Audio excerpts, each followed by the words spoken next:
After placing your I1 securely on the monitor there, what I'm going to do is go to the next step, and it asks you to set your contrast to 100.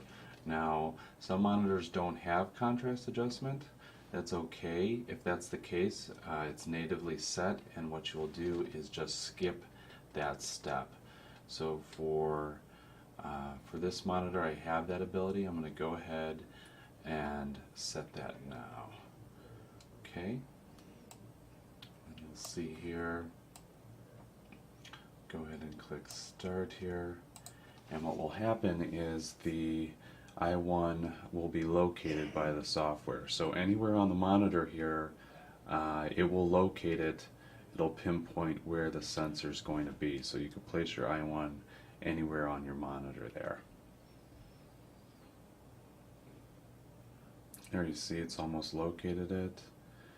Pinning it down. There we go. It's found location. You'll see up here this contrast indicator.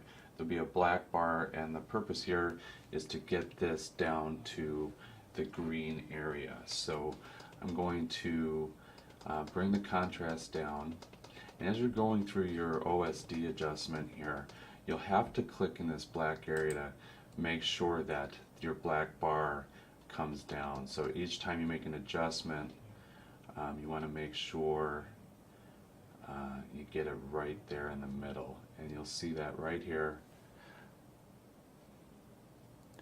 You'll see the black bar is set in the middle there. So now what we're going to do is we're going to hit stop. It's going to bring us back. After setting the contrast, the next thing you're going to want to do is select your RGB preset if your monitor has a preset, or if your monitor has RGB controls. You'll see that here on my OSD. I'll have something called user, which gives me RGB control here. If you don't have either RGB presets natively set on your monitor or red, green, and blue control, you're just going to want to skip this step. Just click the right arrow and go ahead and skip this step. But for this purpose, we're going to go ahead and adjust the red, green, and blue. Now this can be a little bit tricky. You'll see the grid up here. I1's reading in the patches just to see what the monitor is showing, red, green, and blue at this point.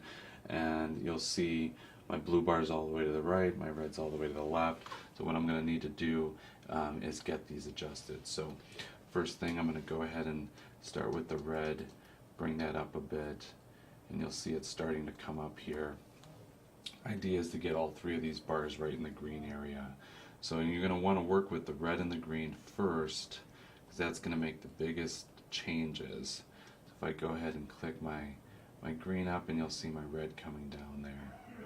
I'm going to go ahead and bring that down. We'll bring the red up. And you're going to have to fiddle with this a little bit, play around with your settings to get these bars in here. Now, on some monitors, you may have to click with your arrow in this black area to see the adjustments that you're making. It's a little bit different depending upon your monitor and whether or not it's going to adjust those in the background. So I'm going to go ahead and pull my red up a bit here. Now I'm going to go down to my green, or my blue rather. Going to go ahead and bring my blue down. And you'll see my red starting to pop up there. I want to bring that down. And you'll see the blue starting to come down here. There we go. We're almost all in the middle now. I'm just going to bring my green up, or my green down I should say, just a couple notches, and you'll see everything's kind of coming up just one notch. Gotta wait sometimes for everything to kind of set in there. There you go, that's pretty close, and we're all in the green area here. You want to just go up to my red one more time, bring that red down just a tad.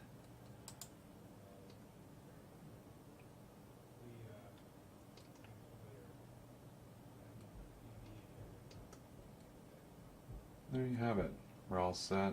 We're at 5,000 kelvins. Our current RGB preset is 5,000. So after setting your RGB, the next thing you're going to want to do is set your brightness of your monitor. Now, just about every monitor has a brightness control. Some monitors, like I said earlier, are extra bright. You may have to go all the way down to 0 brightness to maybe get to 110 or 120. You know, a good monitor, you should be able to go down to 80, 90 for a white luminance, candelas per meter squared. You know, so that you can get a proper print match. Very important here. So I'm going to go ahead and hit start here for our brightness. You'll see it throwing up some patches here, and you'll see a luminance indicator here. So I can bring this over, and we're currently at 117. Our target is 90. So what we're going to need to do is go ahead into our brightness adjustment here on our monitor. See that here, and I'm going to have to bring the brightness down. And you'll see right away my current has come down to 111. Again, we're just trying to get into this green field here. So I'm going to bring it down just a little bit more. You got to give it some time to adjust. It'll peak down, so we're at 92.8 now, 91.5, and you'll see I'm not even pressing the button and it's going down. We're at 91.1 here, 90.7, 90.4. Looks like this is going to be it. This setting, 90.2, 89.9. Now it's still going down. It might go down too far. 89.8, 89.6, 89.5. So we're pretty much steadying here. It should be okay. If I try to go up 1, see what happens. We're at 90.7, so you'll see there we're going up about just as much as we're going down with that 1 increment in the brightness setting. So 89.1, 89, pretty much I'm fine with that. I think that that will work out. Just go up one more time just to see. Oh, we're at 90.4 here. Will it go up? It's sticking at 90, 90.5, so that'll be good.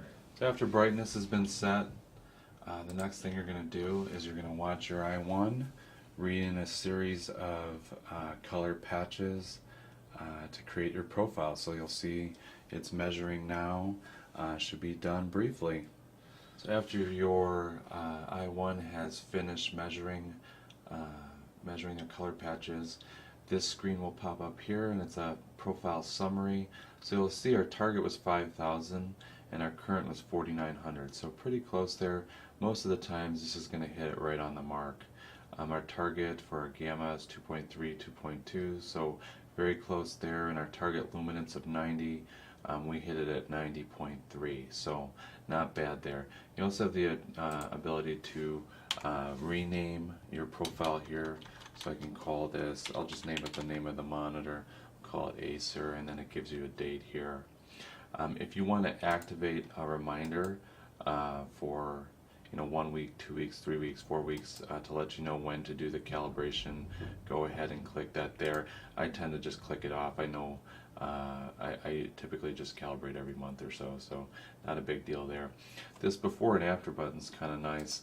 You'll get kind of an idea if you click this on and off. Now that was before, this is after, and I'm sure on the video it's probably hard to see, but I'll go ahead and do it again. There's your before, and there's your after. Before and after. And then here you're going to go ahead and click Finish Calibration, and the I1 software will place this monitor profile in the correct directory on your Windows machine. This is a Windows PC here. So in your System 32 spool drivers color folder, that will be where all your ICC profiles are going to be kept. Okay, so you're all set.